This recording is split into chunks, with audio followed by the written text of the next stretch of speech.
sur le fleuve Potomac à 80 km en aval de Washington.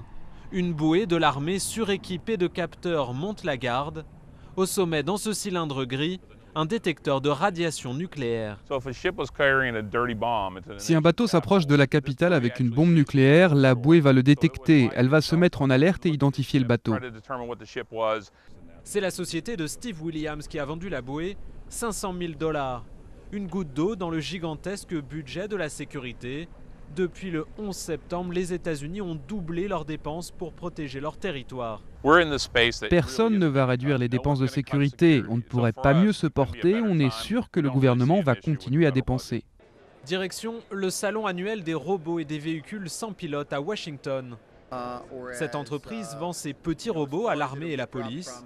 Télécommandés, très légers et équipés de caméras, ce sont les yeux des soldats sur le terrain. Et à 13 000 $ pièce, ils ont fait la fortune de leur créateur. On a doublé de taille chaque année depuis nos débuts.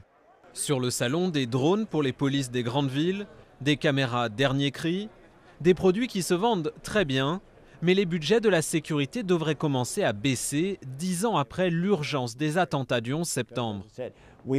Depuis 10 ans, on était sur la phase ascendante des montagnes russes en termes de dépenses. Maintenant, on commence à redescendre fortement et on va voir si on reste en sécurité en dépensant moins ou si le monde devient plus dangereux.